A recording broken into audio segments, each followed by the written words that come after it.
Welcome to this week's edition of Public Health Updates, covering the latest breakthroughs, brought to you by Lucid Quest. UNICEF has reported that childhood obesity has now overtaken underweight as the more common global condition. The report, spanning more than 190 countries, highlights that 188 million children, or 1 in 10 worldwide, are obese. Since the year 2000, obesity rates have tripled, while underweight rates have declined. This shift may significantly influence future public health policies and payer considerations once more data is available. A new Lancet analysis shows that deaths from chronic diseases like cancer, heart disease, and diabetes are declining in most countries. However, the pace of progress has slowed since 2010. The United States ranks among the weakest performers. This slowdown poses a threat to the United Nations goal of reducing premature deaths by 1/3 by 2030.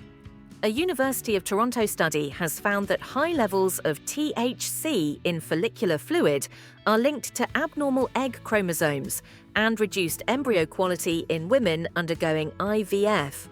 The research analysed over 1,000 egg samples.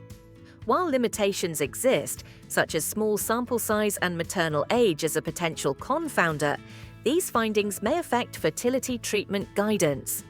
The PRIME trial has shown that biparametric MRI, which does not require contrast agents, detects clinically significant prostate cancer, just as well as multiparametric MRI.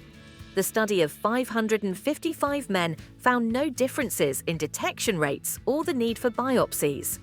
Importantly, biparametric MRI is faster and less costly, suggesting it could broaden access to prostate cancer screening. In the United Kingdom, the National Health Service has launched a trial of a blood test for Alzheimer's disease. The p-tau 217 test, priced around £100, is being evaluated across 20 clinics. Early findings suggest accuracy above 90% compared with standard cognitive testing. If validated, the test could enable earlier diagnosis and intervention at scale. A Nature study has revealed that lung tumors can reprogram progenitor immune cells into immunosuppressive states through the NRF2 pathway. Blocking NRF2 with agents such as brusitol and ML385 improved immunotherapy effectiveness in mice. These insights may guide new therapeutic strategies in lung cancer care. A large cohort study in China has linked the bacterium Clostridium inocuum to a higher risk of preterm birth. The mechanism appears to involve degradation of estradiol. More than 5,000 women were studied, with 11 microbial groups implicated. Replication in populations outside China will be critical to confirm these results. A Swedish study has shown that adherence to dietary patterns, such as the Mediterranean, DASH or AHEI diets, delays the onset of dementia and cardiovascular disease. In contrast, inflammatory diets accelerate the development of multiple chronic conditions. The study followed 2,400 adults over 15 years. Bone and muscle outcomes were less affected. A genetic study has identified that the rapid evolution of layer 2 and 3 intratelencephalic neurons in the human brain is tied to autism-associated genes. This suggests an evolutionary trade-off, where enhanced cognition may have come at the cost of higher autism risk.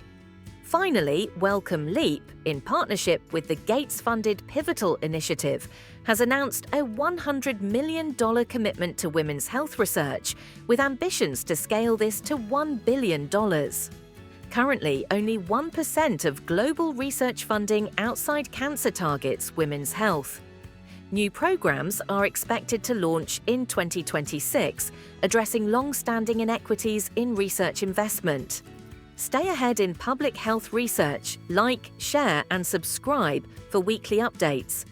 Visit lqventures.com or email us at info@lqventures.com for expert healthcare consulting. See you next time.